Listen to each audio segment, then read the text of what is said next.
Assalamu alaikum warahmatullahi wabarakatuh. Musidɓe an julɓe, mi tori ko min Mouhamed Bari acce rewgol ngol ka ndiyam, mi tori ko mi jeeyi jon acce rewgol ka ndiyam. Leyɗe porto ko weli wo ko weli ko wonki ki ɓuri werde. Leyɗe porto ko weli wo ko so on tigi hewti ga na si on tigi maayi siko oto ma visa bismillah, amma rewgol ka ndiyam ko tawata laakon kun tawata ƴetto hon yimɓe jowo ɓe waɗa ɗum yimɓe capanɗe jowo, yimɓe men ɓen no mayde. Tori ko mi jeeji on fi Allah rewgol ka ndiyam acce Allah daali wala tulqu bi aydikum ila tahluka acce rewgol ka ndiyam. Barakallahu fikum, wassalamu aleykum warahmatullah.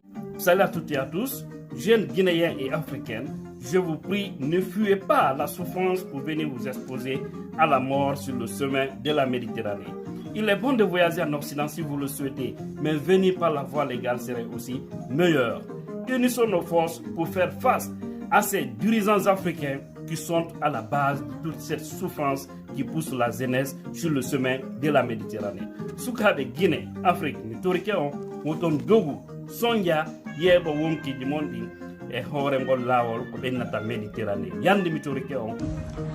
On jarama artiste jomo ngon Halima Ba. Harayno min Halima Ba, miɗo tawti wonɓe torade ɓen musidɓe men ɓen yo accu rewgol ka ndiyam. Wata goto rikso wimo on fi ƴeŋanagol ko woni yeeso.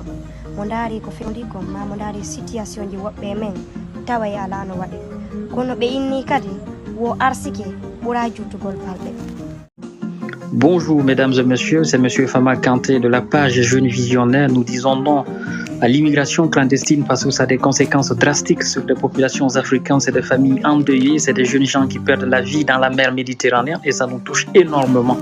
Merci infiniment. Assalamu alaikum salminio. Min Thierno Choppi, mi landike so tawi ɗon e jaam. Haray mi torike jama on ɓe o jama faalaɗo yaade dow clandestin. Renen hoore men wattane yiila o jawdi ko Allah okkata. Wata waru hoore ma e hoore mere, wata waru hoore ma e hoore fus. Anditu arsikeji no taga sendita. Arsike ma on e mayde ma nden wopatama. En torodiri en jeejodiri. Wata goɗɗo yahu wara hoore mum e o désert, wata goɗɗo yahu wara hoore mum e ɗan ndiyam. Wassalam. Nga mbabe onye ntare oradinara obore ohunya Djibril Agi le King mwamane wonga immigration dans non à l'immigration clandestine wolu wongonyi wamato wombebe bara farato yandi alano arera rafera non à l'immigration clandestine. Restons chez nous pour l'amour d'Allah. Merci. Assalamu alaikum musiku julɓe min hawa babita timɓe dina mi tori on jeeji on moyta ko ngol laawol rento ngol laawol wiyetengol Méditerranée renta ngol andiyam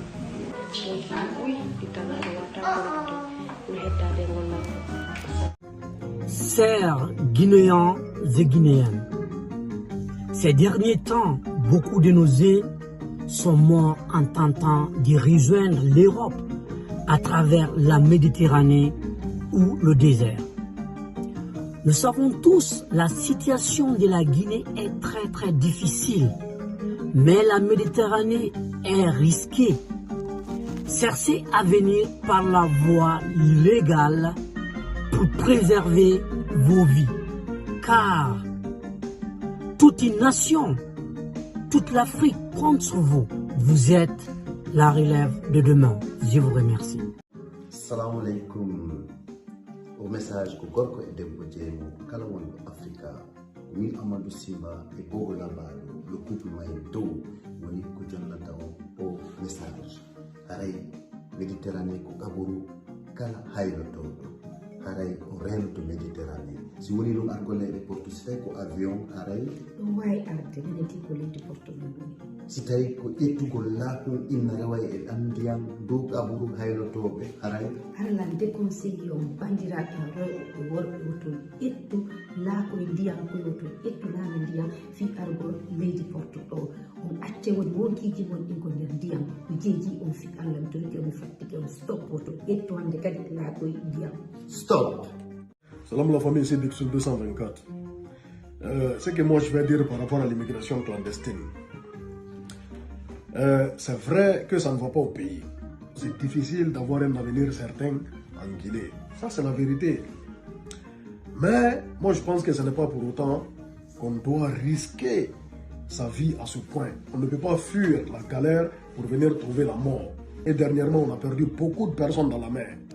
Ceux qui traversent, ceux qui arrivent à passer, sont peu par rapport à ceux qui restent. Donc, je pense que la jeunesse africaine, surtout la jeunesse guinéenne, doit minimiser le risque, voilà, par rapport à cette route. Donc, éviter cette route au maximum. À bon entendeur, salut Bixul 224. Mes chers frères et sœurs guinéens, jeunes sœurs et frères, aujourd'hui, nous savons que la pauvreté, elle est galopante au sein de notre pays, la Guinée. Beaucoup de jeunes sont tentés par l'aventure. Mais je voudrais vous demander humblement, choisissez la bonne voie. N'empruntez pas le désert, n'empruntez pas la Méditerranée. La Méditerranée tue, le désert tue. Bonjour, bonsoir. Moi c'est Fasmaba du Soleil de la Liberté. Si aujourd'hui j'ai fait cette vidéo, c'est avec un cœur rempli de tristesse, mais surtout d'amertume. Tristesse et d'amertume. De voir nos frères et sœurs périr sur la mer Méditerranée, en espérant chercher un avenir meilleur. Beaucoup ont péri dans cette mer. Beaucoup ont péri dans le désert. Et certains arrivés en Europe, ils vont passer 10 ans, 15 ans sans trouver un papier. Ils vont dormir sur la route. L'Europe n'est pas du tout rose. Alors stop à l'immigration clandestine. Mesdames et messieurs, bonjour à tout le monde. Je m'appelle Morlaye Sylla. Je suis guinéen de Conakry, résident en République de Guinée-Bissau. J'ai juste un conseil à la jeunesse africaine qui a décidé de partir mourir dans le désert, de partir mourir dans la mer Méditerranéenne. Je vous en prie, restez en Afrique. Bien sûr, on peut réussir ici en Afrique. Naître, grandir et réussir en Afrique, c'est possible. Ne vous suicidez pas, s'il vous plaît.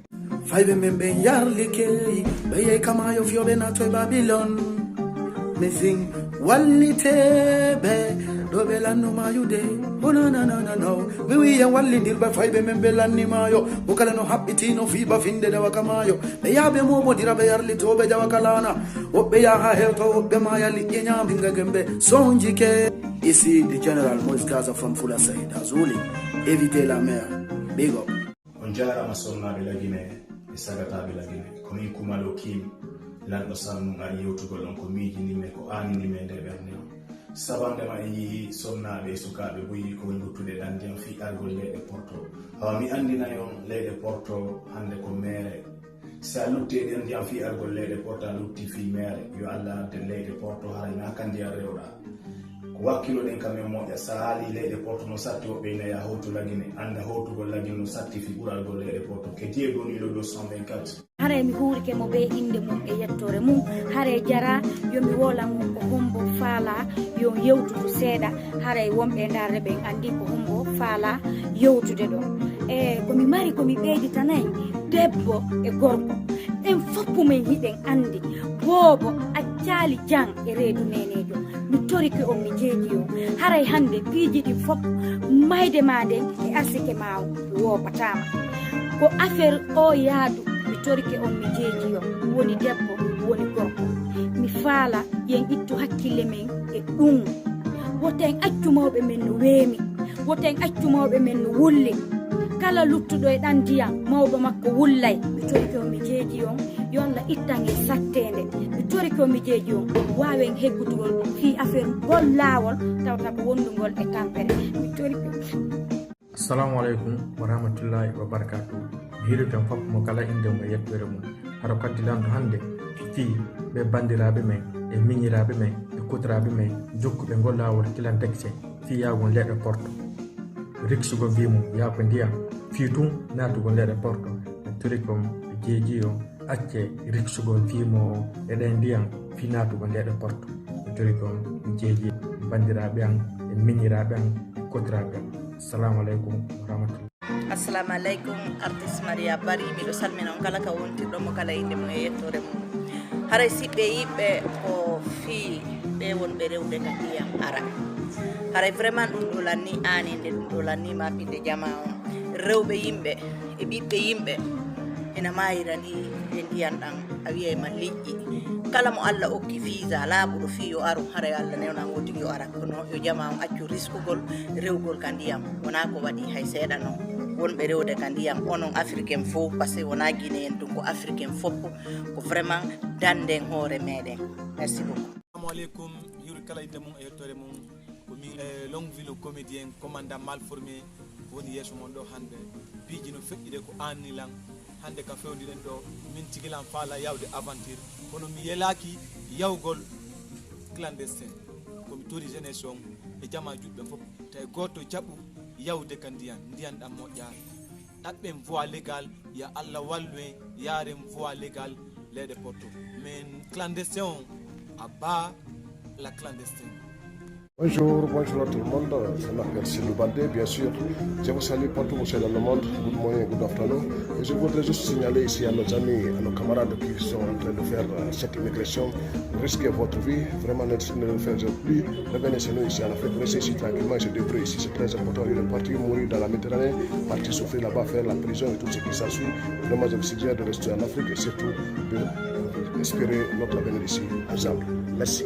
Assalamu alaikum yo musidɓe am on jarama mi salminimo kala ko wontiri e ko woni e wadde inde mum yettore mum hare min nene Fouta Ba miɗo jeeje e musidɓe yen accu rewgol ka ndiyam ndaari fayɓe wonɓe luttude ka ndiyam e somnaɓe woɓɓe no acci ɓiɓɓe muɗum ɓe no acci modiɓɓe mum sagataɓe ko no acci ɓe nguli mum acci mawɓe mum fappu ko gonga hay min miɗo faala yaade fewi mi tetti mawɓe am ɓe mi hokkora siɓɓe am ɓen mi heɓa gurdam moƴƴam kono ndaren laawol goo hara wona ka ndiyam mi torike en tawi o ka ndiyam ko min Kenzo Bari heege jemma miɗo yewta on onon sukaɓe e sonnaɓe fewndiɓe miɗo yi'a buy hino ƴawa e laana no fokkiti leyɗe porto mi jeeji on wotan waɗu ɗaɓɓe mbuuɗi